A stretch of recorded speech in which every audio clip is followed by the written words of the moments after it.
Um belo dia para aprender física. Amanhã, essa chuvinha que cai de manhã dá um gás no cara, né? Aposto que vocês acordam. Vamos lá! Vamos fazer exercício físico. Show de bola!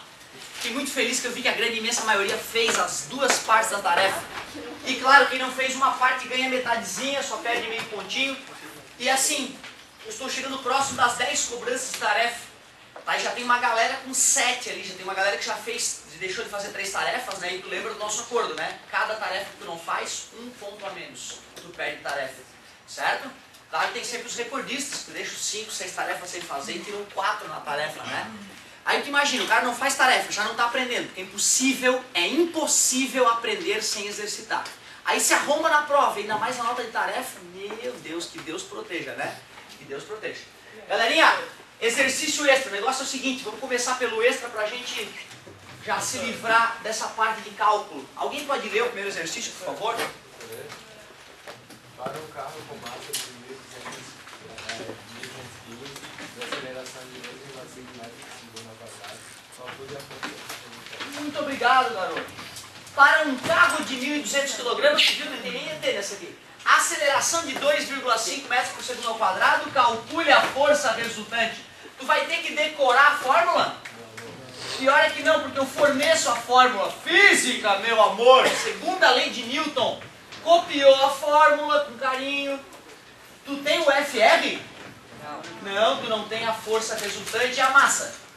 Massa tu tem, a aceleração também tem. Então tu vê, eu vou verificar mais uma vez se tu sabe multiplicar. Certo? É isso, essa é a verificação. Qual é a dica que eu te dou? Esqueça os zeros e as vírgulas. Faça 25 vezes 12 no rascunho. 2 vezes 5, 10, vai 1. 4 mais 1, 5. 1 vezes 5 é 5. 1 vezes 2 é 2. 0, 10 vai 1. Deu 300. Agora sim, devolva os zeros que tu havia ignorado e devolva a casa após a vírgula. Então dá 3.000 newtons. Faltou o N e perdeu 1/10 na provinha se faltar o Nzão ali, para puxar o saco do grande Newton. Poderia se pensar também, 2 vezes 1.200 é 2.400, mais metade de 1.200 é 600. 2.400 por 600, 3.000. De cabeça também funciona. Fala, querido. Cara, eu estou quase finalizando ela. Quase finalizando. Era uma prova que eu não estava contando, né? Aí eu dei uma atrasadinha mesmo nela. Tem outros colégios que eu trabalho, tá? Mas nosso próximo encontro é na quarta-feira, né? Infelizmente já que tem feriado, né? Segunda e terça. E na quarta-feira então eu já vou estar com a provinha e com a recuperação paralela prontinha já. A recuperação paralela foi em relação à anterior, né? Lembrando que quem for pior nessa do que na outra, fica a nota da outra. Certo? Sem problema nenhum. Por isso a gente não vai precisar fazer uma segunda recuperação paralela. Certo? A recuperação paralela já foi feita. Se tu tiver a nota pior que a da outra, então vai ficar valendo a nota da outra. Né? Então não tem necessidade de fazer uma outra recuperação paralela. Show de bola. Questão 2. Alguém pode ler, por favor?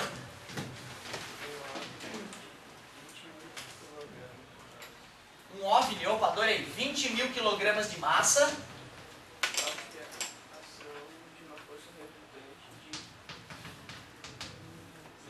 100.000 newtons a força resultante por os propulsores desse alienígena. 1 milhão de newtons. Ah, isso sim é que é turbina alien.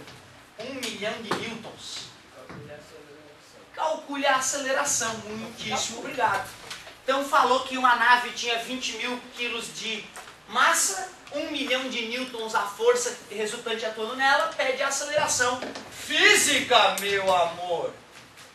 Beleza, 1 milhão, tu não pode amarelar porque os números são grandes, já passou essa fase da tua vida. Tá multiplicando, passa dividindo, vai ficar 1 milhão dividido por 20.000. E isso, elimina um zero em cima e um zero embaixo. Já que eu tenho 4 zeros embaixo, eu vou poder eliminar 4 zeros em cima. Não acredito, deu 100 dividido para 2, que é 50. Então tu vê, os números às vezes assustam, mas a continha ficou bem light. 50 metros por segundo ao quadrado. É a aceleração. Não dá nem para acreditar que eu vou te cobrar isso, né? Fica tão bobinho. Questão 3. Alguém, por favor? Força igual a 600 newtons. tinha nenhum alienígena nem nada. Aceleração 3.000 metros por segundo ao quadrado. Pedia para calcular a massa do corpo. São as 3 possibilidades básicas para a segunda lei de Newton. Esses são os 3 tipos de problema mais fáceis que podem aparecer para vocês usando a segunda lei de Newton. Então, de novo, física, meu amor, a força resultante é 600, a massa eu quero saber e a aceleração 3.000. Um número que está multiplicando, ele passa dividindo. Então fica 600 dividido por 3.000 igual a m. Não te esquece que o teu cérebro prefere fazer 3.000 dividido por 600. E tu tem que parar de cometer esse erro, que nós já discutimos esse erro várias vezes, na física e na matemática. Tá? Então já não está mais admissível o cara continuar errando na hora de estar multiplicando, passar dividindo e trocar a posição desses caras. É um erro extremamente leviano que já não dá mais para admitir. M é igual 6 dividido por 30. 6 dividido por 30. Não dá. 0, vai 0. 2 vezes 30, 60. Então deu uma massa de 0,2 o quê? Isso, na dúvida, tu cola da outra questão. Na prova pode colar de si mesmo. Então, meu Deus, putz, esqueci o que é massa. Massa a quilograma. Beleza, agora já lembrei. Certo? Tá vendo? Então esse tipo de cola é uma cola inteligente, né, cara? A cola que tu cola da tua própria prova. Outra, tu já deve ter percebido, a gente faz de propósito, bota a resposta de uma questão na outra. Entendeu? O cara que é agoniado, que sai fazendo a caneta, se ferra. E o cara que é calmo, lê primeiro, essa questão, responde aquela. Tá entendendo que um curso acontece isso, no teu vestibular vai acontecer isso, porque é feito de caso pensado. A gente faz de propósito. Será que eles estão acordados? Vamos ver. Bota a resposta de uma questão na própria prova para ver se o cara consegue achar. Beleza? Eu tô vendo aluno treinar a caneta, cara. Isso é um delírio, gente. Vou fazer conta de física, caneta. Não viaja, cara. Não viaja. E outra, assinala direto na apostila a caneta. Pela madrugada, isso é um crime que tu faz contigo com a tua apostila. Né? Como é que tu vai te organizar depois? Como é que tu vai corrigir aquela rabiscação, a caneta lá para depois estudar em casa? Não viaja, gente. Tem que fazer a lápis. Preparar que tu vai errar. Já te falei várias vezes que na física e na matemática é muito mais erro do que acerto. Tem que estar psicologicamente preparado para errar várias vezes e não chutar o balde. Né? Porque o ser humano é assim, ele encontra 2, 3 resistências, não quero mais. O ser humano geralmente ele tende a fraquejar. Tem que ser raçudo, senão tu sabe, né? Vai faltar grana no futuro. Tarefinha extra foi, hein? Vamos que vamos pro caderno agora, uma apostila, aliás. Show de bola, bem light. Essas questõezinhas. Acho que eu vou pagar 1 e a 2 só aqui pra gente continuar.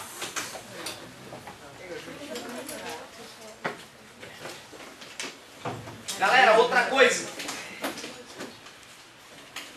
Sabe que eu não acredito que exista um criador inteligente olhando a gente agora. Falando, pecador, não, vai pro céu. Eu acho essa uma ideia absolutamente ridícula de Deus, né? Como se existisse um cara inteligente olhando as coisas acontecendo aqui na Terra. Né? Isso pra mim não tem menor nexo, eu não acredito nesse tipo de Deus. Agora, não imagina vocês que se tu só pegou e assinalou a letrinha da tarefa, não imagina que tu tá se safando. Não é que eu vou descobrir, eu vou te ferrar, é porque tu vai se ferrar sozinho.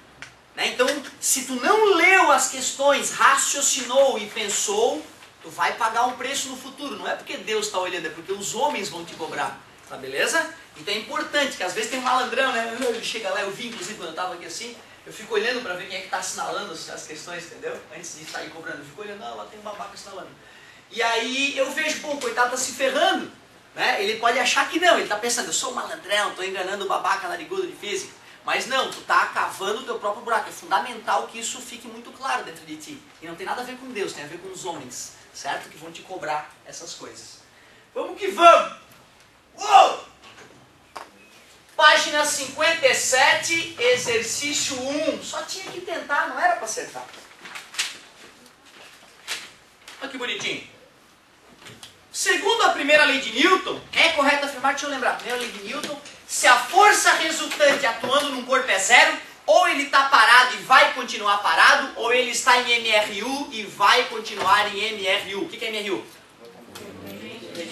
Obrigado, movimento retilíneo em linha reta. O que significa uniforme? Velocidade constante, sem aceleração. Show de bola. E o avesso da primeira lei é, se o cara está parado, o que tu diz? Qual é a resultante? Zero. Resultante é zero. Tu vê um cara andando em ele? Zero. Por mais que teu coração se recuse a acreditar, é zero. É isso aí. Show de bola. Agora estamos preparados para fazer. Ele quer saber da primeira lei. É correto afirmar? Letra A. Uma partícula com o módulo, a direção e o sentido de sua velocidade constantes tem força resultante agindo sobre ela nula. Esse está em linha reta. Direção constante. Mesmo módulo. Tudo constante, força resultante zero. É isso que diz a primeira lei de Newton. Letra A. Sem graça. Vamos analisar as outras para ver se estão erradas. Uma partícula com o módulo da velocidade constante tem a força resultante agindo sobre ela nula. Lembra? Estou fazendo curva, não estou?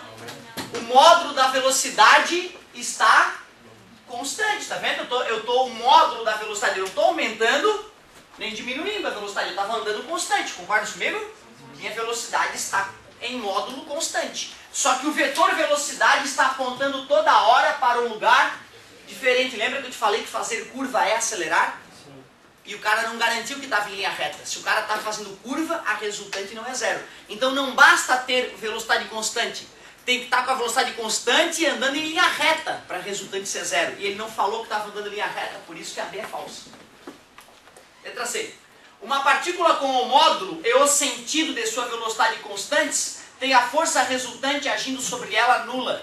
Ele não falou da direção, certo? Ele teria que me garantir que a direção é a mesma.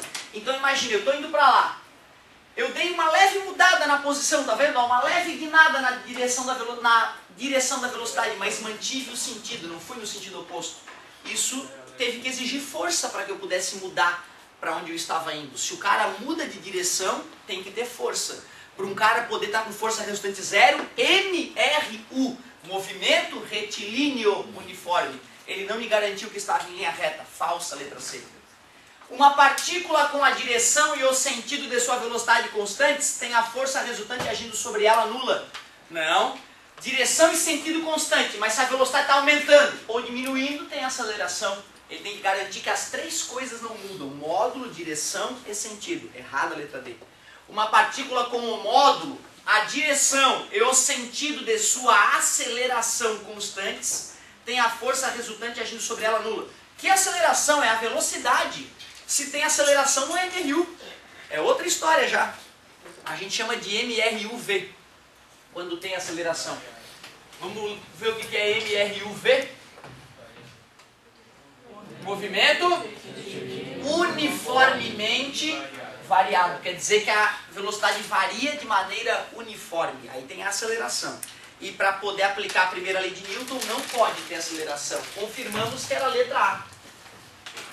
Tu vê, era uma questão que tinha que ler, raciocinar, às vezes ler duas vezes, né? Para vocês que estão se acostumando com o conceito de direção e sentido ainda. Não era tão simples, né? Quanto eu estou fazendo há 10 anos isso. E volta e meia eu tenho que ler mais de uma vez, cara. Ontem mesmo fui dar uma aula particular e uma questão de matemática lá me pediu.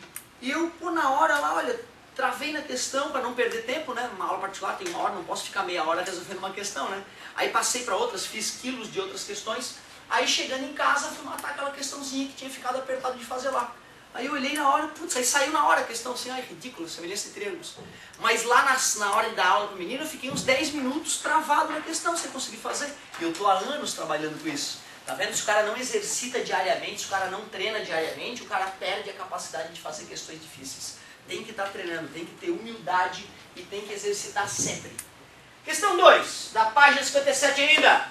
Já considerado como tradição no maior São João do mundo, o Trem do Forró é uma das atrações de sucesso da programação da festa de Campina Grande. Nele as pessoas fazem uma viagem com destino ao município de Galante, embalados por trios de forró e muita animação nos vagões do transporte.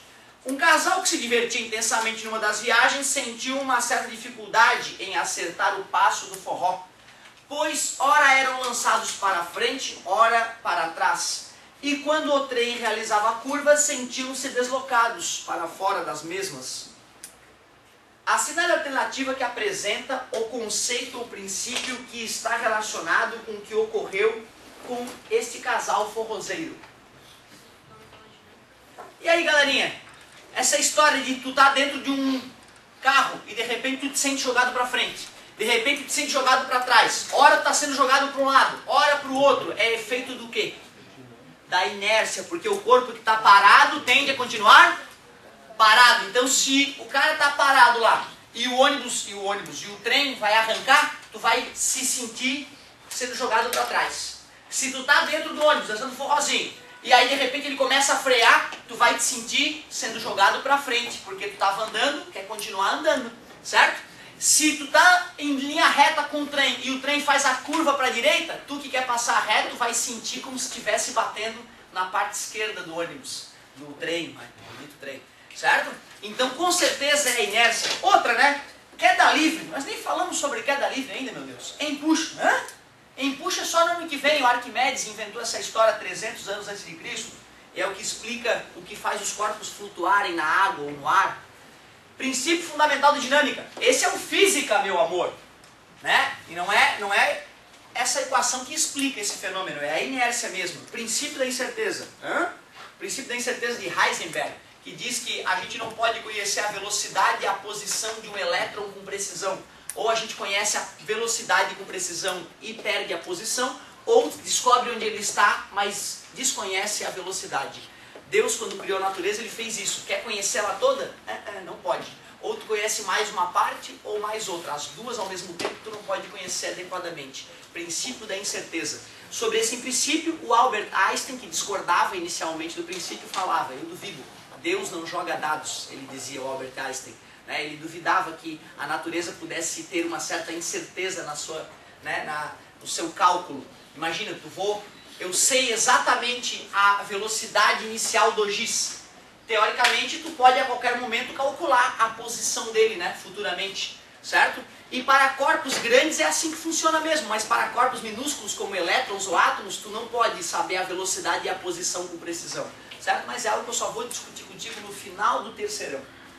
Confirmamos, só faz sentido a letra A, o amor! É o amor, olha que bonitinho! Letra A. Vamos que vamos! 60. Página 60. 4, 5, 6 e 7. Oh, beleza, verdadeiro ou falso? Assim é mais rica essa questão.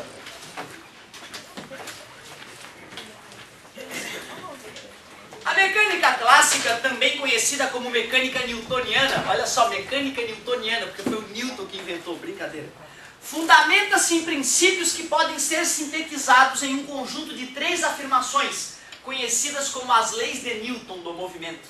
Marque verdadeiro ou falso. Se o motor de uma espaçonave que se move no espaço sideral, suficientemente afastada de qualquer influência gravitacional, deixar de funcionar, a espaçonave diminui sua velocidade e fica em repouso. Tá de sacanagem. O corpo que está em movimento tende a continuar em movimento para toda a eternidade, em linha reta com velocidade constante. Então no espaço sideral nenhuma nave fica com o motor ligado, não existe isso. Depois que a nave abandonou o seu planeta, ela desliga os motores e vai por inércia. Os foguetes, quando o homem foi para a Lua, as várias vezes que ele foi para a Lua, embora alguns, né, que não conhecem a história acham que é mentira, eu fico de cara com isso. Mas às vezes que o homem foi para a Lua, ele usa o foguete para sair da órbita da Terra. Depois que ele saiu da Terra, desliga o foguete, fica em linha reta. Em linha reta não, porque a Terra e a Lua ainda sofrem atração, né? Mas vai por inércia até a Lua. E faz a curva na Lua, porque massa atrai massa. Aí a nave faz a curva lá atrás da Lua, e naquele período não consegue se comunicar com a NASA, né? Durante alguns minutos a nave fica sem contato com a NASA. Logo depois ela reaparece no outro canto da Lua, certo? Após ter feito a curva na Lua. Fica rodopiando na Lua indefinidamente a nave, enquanto eles estão fazendo, né? Vão descer lá na Lua e tudo mais. E depois liga os foguetes de novo só para escapar da Lua. Depois que escapou da Lua, desliga os foguetes e vem esperando através da inércia até chegar na Terra, certo?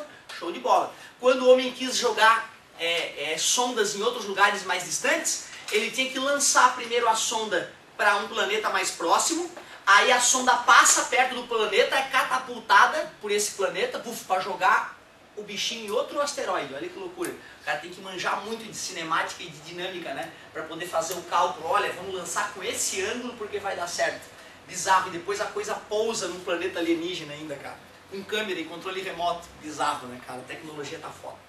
Mas e se quiser que você não tenha que virar no mesmo espaço, pode? Ele vai continuar? O problema é que assim, o grande preço de uma expedição espacial é o combustível.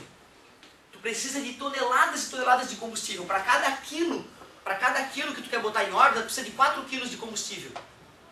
Tá vendo? Então assim, quando o cara vai para a Lua, tu conta quantas gramas de água tu vai levar para cada sujeito. O cara não pode consumir 10 gramas a mais de água no dia, tá contado que ele vai consumir, certo? Eles fazem xixi num determinado lugar, o xixi é aproveitar da água do xixi para umidificar o ambiente e molhar as plantinhas que eles têm lá dentro. É tudo milimetricamente calculado.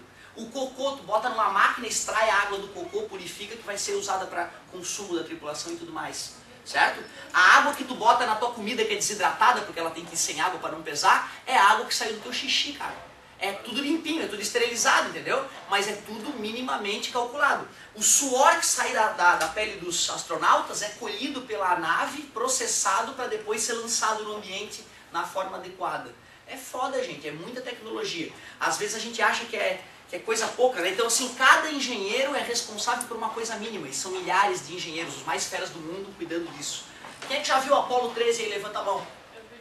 Pô, cara, vejam Apollo 13. Apollo 13 é um filmaço que te mostra o que é ser, né, engenheiro espacial, o que é ser astronauta. É uma profissão realmente bizarra, cara. O cara tem que estar muito preparado. Eu, quando fui fazer engenharia mecânica, eu pensei, né, pô, vou sair da engenharia mecânica e sair projetando motor, carro, avião. Ai, ai. Cara, assim, ó, sabe o carro 1000, Gol 1000? Sabe o Gol 1000? Só o sistema de freio. Só o sistema de freio. Pastilha de freio, disco de freio, pedal. É um grupo de 5, 6 engenheiros que projetam o sistema de freio de um carro popular. É uma equipe de engenheiros que passa um ano sentado com a bunda na cadeira, desenhando e projetando e testando para ver se ninguém vai morrer na estrada na hora de apertar esse freio. Certo? E alguns morrem. Alguns vão apertar o freio, explode o disco de freio, o carro não freia, o cara morre.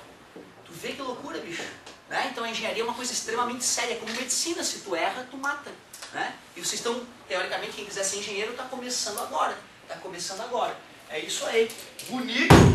Bonito. Né? Pode desligar, meu querido. Pode desligar o motor da nave que ela continua com a mesma velocidade. Não para, não. As forças de ação e reação agem em corpos diferentes.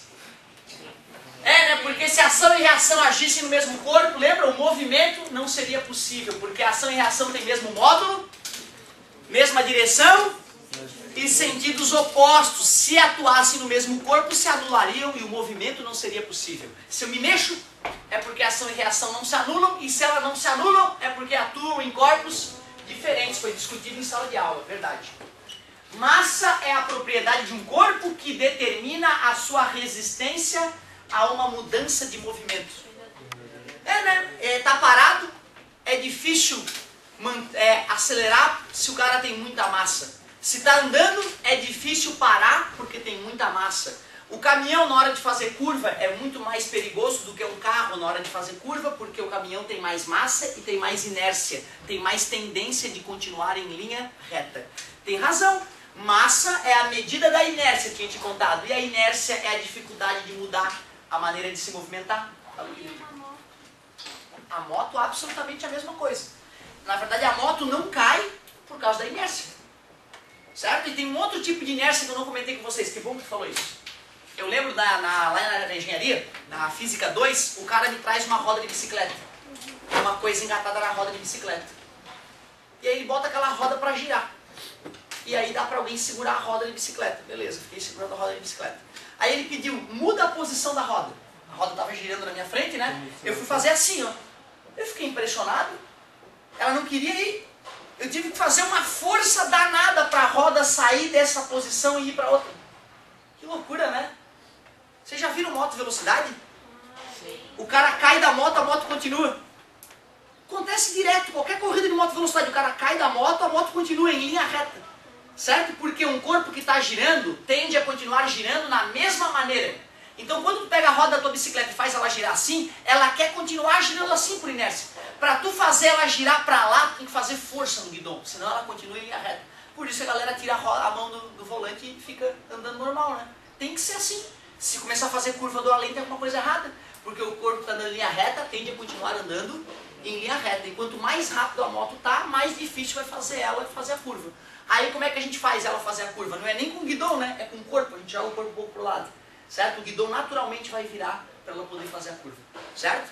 Por isso que moto é seguro do ponto de vista físico, né? Se não for te colidir com ninguém, moto é super segura, é difícil cair de uma moto em movimento. Certo? Mesmo que tu tente, se tu pegar a moto e tentar dar uma guinada no volante, ela vai sacudir, mas ela vai se alinhar depois de novo e vai continuar andando em linha reta. Dependendo da moto, tu tem que ficar parado no local só, mexendo os braços pra conseguir virar. Tu tem que... Mas qual seria esse teu tipo de moto? Que de repente eu... A moto que meu pai tem é assim. Tu como é que tu faz pra fazer a volta? Todo o peso pra lá, esse corpo continua. Tu joga a moto e mantém o corpo. Cara, eu acho que tá fazendo a curva em muito baixa velocidade. Certo? Porque de repente se a moto é muito pesada, pensa comigo, se a moto é muito pesada, de repente tu usa o peso da moto e mantém o teu corpo alinhado. Certo? Mas via de regra, pensa comigo, basta tu jogar o teu corpo, que é um peso muito menor, né? De qualquer maneira, a aula não é sobre pilotagem de moto. De qualquer maneira, é bacana tu saber o seguinte, se um cara tá rodando, tende a continuar rodando na mesma posição, na mesma direção. E outro fator mais incrível ainda, tu lembra do tsunami que matou 300 mil? Qual deles? Só teve um que matou 300 mil. O tsunami da Indonésia, galera, que teve uns anos atrás aí, pô, passou em todos os jornais, né? Precisa tomar mais cuidado, precisa ler, todo dia precisa ler alguma coisinha, um jornal ou uma revista. O ideal é pegar uma revista semanal e ler, certo? No vestibular eles cobram atualidade. Então é fundamental vocês lembrarem do maior desastre recente, né? Matou, imagina, 300 mil, 2 meses depois os caras iam recolher a rede de pesca na região e vinha corpo de gente ainda. Tá, gente? Tá entendendo o que é isso? É uma coisa bizarra. Sabe o que aconteceu quando deu aquele terremoto, aquele deslocamento? A Terra aumentou 1,5 centímetro no Equador. A Terra engordou. A Terra ficou 1,5 centímetro maior no Equador. A Terra tem 13 mil quilômetros de diâmetro, né? Deu uma engordadinha de 1,5 centímetro. Só que vem cá, a bailarina quando ela vai dar o plié, já viu o plié da bailarina? Dá 3 anos de balé, cara. Ó, o negócio é o seguinte, quando a bailarina vai dar o plié, ela começa com os braços abertos, né? Já visse? Se ela não fecha os braços, não fica bonito o plié dela. Porque ela vai manter a velocidade dela, certo? E ela quer acelerar, né? Então ela começa com os braços abertos e depois ela fecha os braços. Tu viu como aumenta a velocidade? Só que na Terra o que aconteceu? A Terra depois do terremoto do tsunami, abriu os braços ou fechou os braços? Se ela fechou, ela diminuiu o diâmetro. Eu te falei que ela aumentou no diâmetro, não é? Se a Terra aumentou o diâmetro dela, ela começou a rodar mais rápido ou mais devagar? Mais devagar, os dias aumentaram em 0,003 segundos depois desse tsunami. Os dias ficaram maiores, meu querido. Que loucura, né, cara? Quando a gente não conhece as coisas, a gente está à deriva, à mercê dos outros, certo? Olha que loucura, a Terra aumentou 0,003 segundos o dia depois do tsunami. Fala, meu querido, ia fazer Não, eu ia perguntar se era no mundo inteiro ou só no Equador. Não, na verdade, se tu for analisar, só faz sentido dia igual a 24 horas para quem está na região do Equador. Né? Essa maneira de pensar só faz sentido assim. Se tu vai passar, por exemplo, o teu inverno na Suécia, é uma coisa bizarra porque os dias começam a ter 1h30, 2 horas. 2 horas só de sol, cara. O resto é escuridão e penumbra. Por isso que o índice de suicídio é enorme. A quantidade de gente que se mata na Suécia, que é um país de primeiro mundo, hein? Um país desenvolvidaço, é enorme no inverno. A galera não aguenta ficar sem sol. 2 horas de sol meia boca por dia. Rússia, acontece o mesmo fenômeno, certo? Se tu vai pro Polo Sul, no verão, tu vai ter 18 horas de dia, cara. 18 horas o sol batendo na tua cabeça, tu só vai ter 4 horas de penumbra para poder dormir meia boca. Loucura, né, cara? Então vocês deviam saber disso, uma coisa básica. Vocês deviam ter visto na televisão, já ter visto. Que, né, tem reportagem direto, todo ano tem reportagem, que no Polo Sul, no verão do Polo Sul, os dias são super longos e as noites são curtas, e no inverno o contrário. Só quem está no Equador é que tem um equilíbrio razoável. Mas tu já percebeu como está escurecendo antes, né? certo? Isso é importante. Na Suíça também tem um alto índice de suicídio por causa disso. Todos os países daquela região onde os dias e noites ficam muito longos ou muito curtos no inverno e no verão, isso mexe com a psique das pessoas. O maior índice de suicídio é a Suíça, depois Suécia e os outros muitos. Legal, bacana. Bacana. A Rússia, ela tinha até então um índice altíssimo também, mas não só em função disso, em função de outros fatores. Socialmente ela estava com mais problemas, né? Inclusive não é só suicídio, galera, é abuso de drogas, alcoolismo, tudo isso é em função, né, às vezes, do clima que o cara enfrenta. Pensa bem, na tua idade, ou um pouco mais velho, o cara não tem o que fazer. O cara não tem o que fazer, se reúne com a galera, né, e aí começa a usar droga cada vez mais pesada para tentar se abstrair dessa vida não tão legal, né, e aí dá problema. É isso aí, cara, bacana a tua colocação, parabéns. Continuando. Massa é a propriedade de um corpo que determina, é isso aí, acabamos de analisar que é a inércia, essa já estava verdadeira. Se um corpo está se dirigindo para o norte, podemos concluir que podem existir várias forças sobre o objeto, mas a maior deve estar direcionada para o norte. Se a gente usa o dia a dia, a gente acredita nisso, mas Newton nos ensinou que pode haver movimento sem força. Um cara pode estar indo para o norte em linha reta com velocidade constante e a resultante nele é zero. É uma pegadinha sacana essa. Se a resultante das forças que atuam sobre um corpo é nula, pode-se concluir que este se encontra em repouso ou em movimento retilíneo uniforme. Foi exatamente o que disse a primeira lei de Newton, verdadeiro. Ficou falso, verdadeiro, verdadeiro, falso, verdadeiro. Questão 5. Um aluno de física, após ter assistido uma aula sobre o princípio de ação e reação, quer saber como é possível abrir uma gaveta. A gaveta de um móvel. Se o princípio da ação e reação diz que a pessoa puxa a gaveta para fora, se o princípio de ação e reação diz que a pessoa que puxa essa gaveta para fora é puxada por ela para dentro com uma força de mesma intensidade. Assinale a alternativa que contém a afirmação que esclarece essa dúvida corretamente.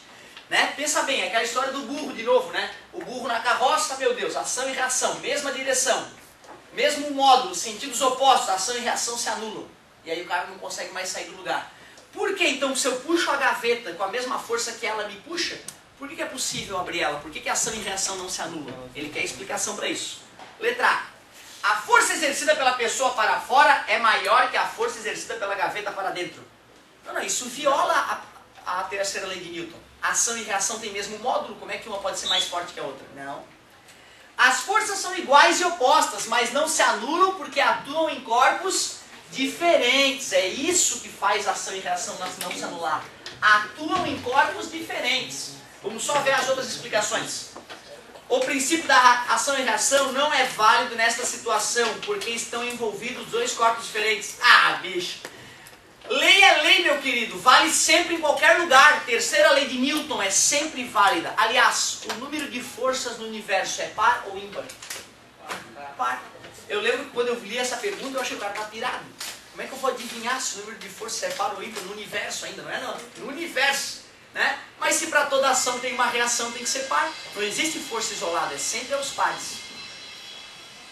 Letra C, então, falhou. Letra D, a força exercida pela pessoa é maior do que o peso da gaveta. Nada a ver. Com uma força minúscula, tu pode mover um navio sem problema nenhum, muito maior, né? Com uma massa muito maior que a força que tu vai fazer, não importa isso. Por isso que tu vê lá na televisão, né? O menininho puxando um caminhão. Já viu aquela? O menininho bota a coisa na boca e aí depois de vários minutos se peidando lá, o caminhão começa a se movimentar. Claro, a segunda lei de Newton mostra que se existe força resultante, existe aceleração. Basta esperar. Mesmo uma pessoa mais fraca, se ela ficar fazendo força um tempão, uma hora o caminhão vai começar a se mexer um pouquinho ao menos. Certo? Aí o cara vê aquela experiência, o cara é um monstro. Claro, ele treina, ele faz bastante força, ele é mais forte que a maioria das pessoas, mas aquela demonstração é uma demonstração, né, só pra galera que não entende de física achar que o cara é mais especial, ninja, mutante, e na verdade não, nem tanto. A gaveta não é um agente capaz de exercer força sobre uma pessoa. Joga a gaveta na cabeça de alguém para ver se não vai exercer força. Né? Nada a ver essa última aqui. Questão 6. Não vou! Considere a situação mostrada na figura abaixo, no qual um carro viaja em uma estrada plana puxando um trailer. Você ia gostar. A respeito das forças envolvidas no caso, são feitas as afirmações abaixo. A força que o carro aplica no trailer tem o mesmo módulo da força que o trailer aplica no carro. Terceira lei de Newton, para toda ação tem uma reação de mesmo módulo, mesma direção e sentido oposto. A força que o trailer faz no carro tem que ser igual à força que o carro faz no trailer. Para que a situação seja possível, a força que o carro aplica no trailer deve ser maior que a força que o trailer aplica no carro. Não tem essa, galera. Por mais que teu coração ache que o carro tem que fazer mais força no trailer, porque é o carro que puxa, né? Isso não faz o menor sentido. A situação mostrada é impossível, pois a força que o carro aplica no trailer tem o mesmo módulo da força que o trailer aplica no carro e apresenta sentidos opostos, assim elas se anulam. Então tudo aquilo que tu viu de os carros puxando o trailer na estrada era uma alucinação. Né? O cara está dizendo isso, tu está tendo alucinações quando tu vê uma coisa puxando outra na estrada. Bobão, nada a ver. 4. As forças trocadas entre o carro e o trailer têm mesma direção e mesmo sentido. Mesma direção e mesmo sentido. Mesmo sentido? Não, sentidos opostos. Mesma direção e mesmo módulo. Sentidos opostos. Quase que eu entro nessa. Falso. Apenas a afirmativa 1 é verdadeira. Tem prova agora? Essa aula já? Então vamos fazer a última. 7. A Terra atrai um pacote de arroz com uma força de 49 newtons. Pode-se afirmar que o pacote de arroz, claro, ação e reação, atrai a Terra com uma força de 49 newtons. Show de bola. Muito obrigado, galera, pela atenção. Pode, querido. Se tiver outro professor ali, tu pede para ele autorização, por favor. Show de bola!